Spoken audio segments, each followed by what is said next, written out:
NXT Vengeance Day. NXT. Gotta say, it was a pretty good show. Pretty easy to get through. 6 matches tonight. So, yeah, let's get into it because obviously the wrestling world is not happy on the internet right now, but that's a different subject for another time. But it's downright hilarious too at the same time, also. But let's get into NXT Vengeance Day. Clarksville, Tennessee. Pretty big card on this show tonight. Like I said, 6 matches as before. And let's get right into it. We start off with the Dusty Cup Finals. It's starting off with the Wolf Dogs, Braun Breaker, and Baron Corbin versus Trick Williams and Carmelo Hayes. A good match to kick off the show. Little kind of botchy here and there, I will say that, especially going to the finish. So I thought it was a little bit wonky. But overall, it was a really good tag match, though. I kind of already knew Braun Breaker and Corbin was going to win because I knew Trick wasn't going to take the pinfall here, so it had to be Melo. Like I said, I know Trick ended up bleeding through this match, too, from his mouth. Like I said, the botch finish, I would say, was what Trick trying to do. I think he was trying like a net breaker on Corbin, and then Breaker just kind of came out of nowhere and hit Melo with a spear then after that. So that's basically what happened. But like I said, it was overall good. I'm not surprised Corbin and Breaker here won the whole tournament. This, the Wolf Dogs and whatnot in the Dusty Classic. I just had a feeling they were going to anyways by some sort of fashion. Which it's always like a makeshift team always winning this tournament. Okay, it like that's all. That's the funny thing. Like it's always these makeshift teams. Not saying regular teams have won the tournament also, but it's somewhere, somehow, some way, whether it been the men or women, it's like a makeshift team. Just they're gonna win the Dusty Classic. It's gonna be some type of crazy combination. Can they get along? Can they not get along? And then somehow they win the whole thing and beat other tag teams that were already somewhat established. And one thing I will add also into this match, I still think it was kind of, I don't know, it's funny or badass with like what Braun and Corbin coming out with motorcycles or whatnot, since they keep trying to make Corbin like he's the American badass Undertaker for some odd reason. I'll never understand that. So like I said, them winning the whole tournament, I'm not surprised. But I do have the question though, because apparently Braun is on his way out the door from NXT, and I guess he's either gonna sign with Raw or SmackDown, is already main roster bound. So I don't know what is gonna happen by Tuesday, because at this point, I've said before, I don't know what Braun Breaker really has to prove left in NXT. They've established him well as a heel enough. Like, move this guy to the main roster already. He's been ready, all right? I still think it may be after the night after WrestleMania. Maybe it's coming up very soon. He was on SmackDown on Friday trying to decide where he was going to go, or he may be going to Raw. We don't know, because I don't know how long this team thing is going to go on with Corbin and Breaker. But like I said, they won all of the Dusty Cup tournament, so we'll see what happens. But I'm assuming Braun is moving up very soon, though. Right after that, we did have Dijak versus Joe Gacy in a no DQ match. Basically, who can out crazy who here, or Joe Gacy trying to out crazy people. I will say the match was good. I honestly don't even get the story to all this all the way. To what about inflicting pain, and Joe Gacy's been, acting crazy all over the place and whatnot. Obviously, there was a lot of weapons involved. We got like a stun, like a retractable baton and a nightstick and whatnot. So there was going to be weapons involved. We had tables, we had trash cans.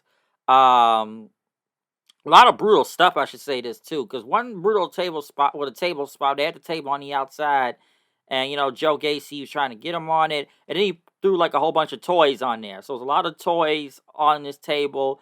I know they ended up getting back in the ring. Dijak was on the top rope. Gacy shoved him off, and then he landed on the table pretty hard, by the way, with all those toys on there, which looked pretty brutal. But Dijak came back and even got a choke slam onto a chair then after that. Still tried to pin him, it did not work. Gacy ended up getting some duct tape and wrapped it around his eyes, having him basically blind in. He had some Kindle sticks in there, but and whatever. Dijak ended up hitting this feast your eyes move with his finish and whatnot, and basically still tried to pin him, but didn't work. As I don't know, fans tried to chant, "You can't see him," and Dijak finally got the tape off of him. Then at that point, and I know Gacy was just standing. Well, I guess he was like on the turnbuckle, just grinning and whatnot. I know it was like a chair. I think he threw at him after that. Dijak ended up blocking like Gacy's finisher, hit him with the nightstick then, and then hit the Feast Your Eyes for the win. So Dijak got the win as Gacy was shown smiling. It was a good brawl, I'll say that. Nothing too special, but it was a pretty good brawl. I will give it that. Going to this whole thing, I didn't have much to say about it, but it was a good, somewhat wild brawl with weapons and whatnot. I know the toy thing is a little silly, but hey, you land on toys or Legos, it does really hurt, especially if you step on them. But I thought it was good for what it was. I know they had Chase U in the back. JC Jane and Thea Hale were selling the Chase U calendars, which I will say this, because they actually are selling this on WWE Shop, to what I've been told. Because looking at this whole segment, what they've been doing for Chase U and trying to raise the money and all that, and I guess their solution is that we're gonna have a calendar with all the Chase U girls on there, which some would think is like some divas like 2003 type shit. I think it's kind of funny because if like, my friend Steven brought this up to me tonight. If Chase U is that in depth and hundreds of thousands of dollars and they ran out of money for this school, is selling calendars really gonna do enough? Don't get me wrong. The Chase U girls are very hot. But are they hot enough to make you want to go pay for a calendar? Now, to what I've been told tonight, that they really did sell this on WWEshop.com. And they actually sold out of it. So I'll never understand. Like, I get it, but I'm like, dude, why would you really want to buy the calendar when you can just end up getting this shit for free on the internet one way or another? Like, I'm not about to pay for that. Like, they're hot. Don't get me wrong. Nothing wrong with that. But still, is it gonna make you really go and buy this calendar just because the Chase U girls are hot? Like, I don't know. Like, I really don't know. But hey, it's working for him though, so I can't, like I say, can't complain too much. Next after that, we had the Mafia versus the GTA guys. The family versus Out the Mud. I know they had like lowrider bikes out there. Like I said, it was like some LA West Coast type stuff they were coming out with, and they were going against the Mafia guys who attacked from behind. Honestly, this match was just there to beat it. It was a good 6-person tag. Not much I can really say from it. The Mafia people end up winning. Tony D and them.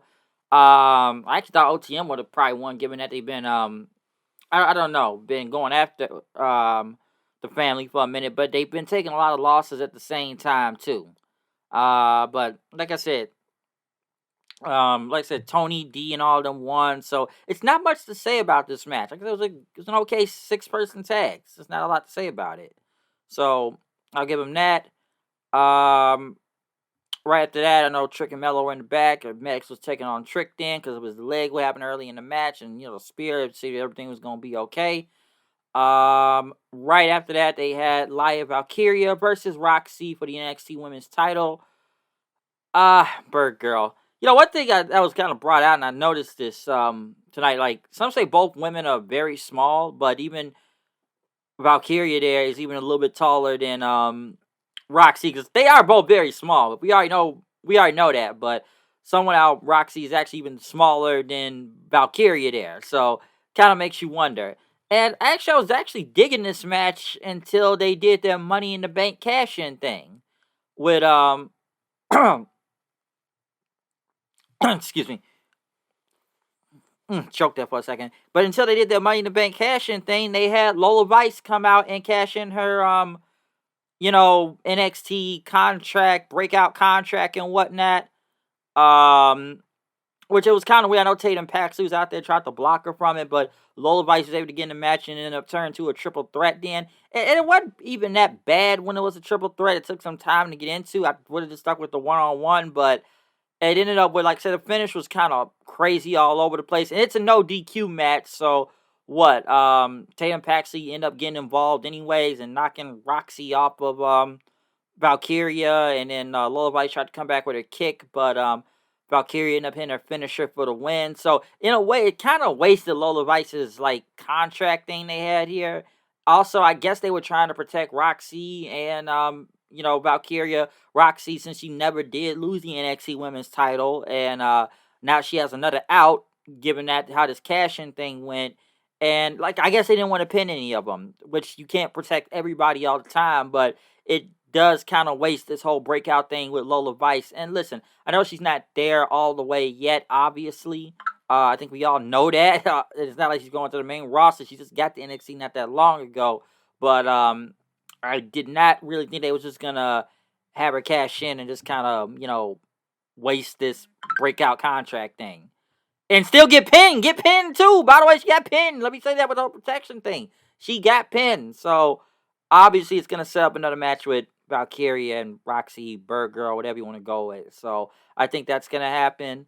I know they have Pillman Jr. and Osborne fight each other. Dragon Lee went against Obafemi, which I got to give credit to Obafemi, and I can see why they like this guy a lot. He threw some good power moves out there on Dragon Lee, and the crowd has been behind him even since the NXT that they already have a champ for him. Like I said, this guy hasn't even really been around that long, and he's had like, 5-6 matches, and it's going well. So you can tell he says Shawn Michaels really likes this dude. But he's good. He is good. Obviously, dodging a Destino and hit him with a big power bomb for the clean win. So that was a good match. It was not a lot bad from it. Like I said, I haven't seen a lot out of this guy, but he's getting better very fast. So especially his size. Like I said, his size really helps. And him just throwing Dragon Lee all over the place, damn near like a rag doll, was very impressive too. So good stuff with Obafemi and still retaining the NXT North American Championship. Right after that, I know they talked to Ava Raine about whatever's the next NXT Stand and Deliver. I know they have Roxy and Lola Vice brawl in the back, which is so funny, and I thought it was brought up tonight. What they got? And they had a segment early on the show, like Kiana James, like she beat Roxy the last pay-per-view, but she's not even on this show or even getting a title shot. So there you go. But now we do move on into the main event. Obviously, Trick Williams is doing double duty tonight, so he's going against Ilya Dragunov for the NXT title. And man, I gotta say, it's probably the best thing out of this whole show. Both men really did beat each other to a pulp, bloody and whatnot. I don't know where Dragunov had his nosebleed, but man, it was some real good stuff. And listen, Trick, I know they said Trick is still green and whatnot, and he's gotten better, but he did really good here tonight. And this was some real good stuff with him and Dragunov. I know Melo was out there, him with that Shawn Michaels black jacket, which already tells you what's gonna happen. But this was good. I know Melo tried to keep getting involved, and Dragunov ended up pushing Melo into Trick into like his bad knee and whatnot, by accident with the chop block. But Trick was still able to get back up and even hit like the H-bomb onto Dragunov, but Dragunov was still going. Like I said, it was a lot going on. And then Melo tried to get involved again. Ilya ended up shoving Trick into the referee and into Melo. Both of them are down. Trick hit the his big knee on him. Second referee came to count out, which, still 2 count. Fans chanted, "Ref, you suck. Ref, you suck." Trick still tried to go for another knee and stuff, but Dragunov got out the way, ended up hitting the H-bomb then. Trick thought he could get that one last thing in with the knee, or whatnot, to go for Dragunov, but Dragunov went right at him with the Torpedo Moscow for the win. So really good stuff here. A good match overall. I gotta say, definitely enjoyed it. But obviously now we get to the aftermath of what's going on. And every time you see some NXT logo or any logo that goes up with WWE half the time, you expect some big crazy surprise to happen right after. And what happens? It ends up with, Melo and Trick still in the ring. Melo trying to pick up Trick, saying, man, like, we still Trick Melo game and all that, but Melo kind of walked away, looked at Trick, and then chop blocked him in and took a chair and beat his leg. They showed the camera some of the people looking shocked and whatnot, and he's beating the hell out of Trick's knee and stuff, which, with the chair, standing up, even putting a Trick Melo gang shirt towel on top of him after that. Fans chanted, "Fuck you, Melo," and Melo sucks, as the referees tried to check on Trick as the show went off the air. So, really good stuff. Overall, like I said, Trick and Melo, really good match. Definitely enjoyed it. And obviously, I know it's been a slow burn leading up to this, and I think Melo wearing that Shawn Michaels jacket kind of gave it away, but you knew it was going to be now the time to pull the trigger on Melo turning on Trick, which I'm sure they will have a match now at Stand and Deliver coming up like in the next few months. So get ready for that. So obviously now the story will move on to those two, and we'll see what's gonna happen there. So like you knew it was coming. You knew it was coming. Like even with the whole graphic thing at the end on the side, like you knew it was gonna be some that was about to pop off right after, and it was good. Like I said, and Melo literally just he whooped that Trick. Melo whooped that Trick. Overall, I gotta say it was a pretty good show. I definitely enjoyed it. It wasn't really no bad matches on here, I should say. Like the main event was very good. I thought Obafemi and Dragon Lee was really good itself also. Um Roxy and Bird Girl and Lola Vice City was, I don't know, it got convoluted once it got into a triple threat match, and I don't know, it wasn't bad. I kind of like it better if it was a one-on-one, but I don't know, it's a lot to say about that, so it's kind of wonky at the same time.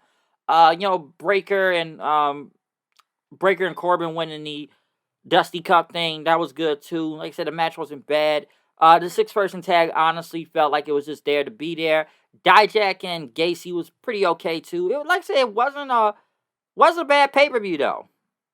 Was it? Yeah, it really wasn't. So I definitely I definitely enjoyed what was going on tonight. So I did enjoy Stand and Deliver. Really good show. Not bad. Not bad at all.